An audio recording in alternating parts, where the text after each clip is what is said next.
কাশ্মীর নিয়ে আবারও সর্বাত্মক যুদ্ধের সম্মুখীন ভারত ও পাকিস্তান। মঙ্গলবার রাতে পাকিস্তানে সামরিক হামলা চালায় ভারত, যার পাল্টা জবাবও দিয়েছে পাকিস্তান। 1947 সালে প্রথম কাশ্মীর যুদ্ধে কাশ্মীরের মুসলিম সংখ্যাগরিষ্ঠ অঞ্চলের রাজা ভারতের সঙ্গে যোগ দেন। সে সময়ে পাকিস্তান সামরিক অভিযান চালিয়ে কাশ্মীরের কিছু এলাকা দখল করে। সবশেষ 1949 সালে জাতিসংঘের সহায়তায় যুদ্ধবিরতি হয়, নির্ধারিত হয় লাইন অফ কন্ট্রোল। 1965 সালে দ্বিতীয় কাশ্মীর যুদ্ধে পাকিস্তান অপারেশন জিব্রাল্টার এর মাধ্যমে ভারত অধিকৃত কাশ্মীরে প্রবেশ করে। এরপর ভারত পাল্টা আক্রমণ চালায়, সংঘাত ছড়িয়ে পড়ে অন্যান্য সীমান্তেও। এটি ছিল দ্বিতীয় বিশ্বযুদ্ধ পরবর্তী বৃহত্তম ট্যাঙ্ক যুদ্ধ।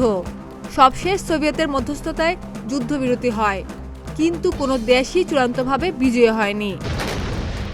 1999 সালের কার্গিল সংঘাতের সময় পাকিস্তান সমর্থিত অনুপ্রবেশকারীরা কার্গিলের পার্বত্য এলাকা দখল করে।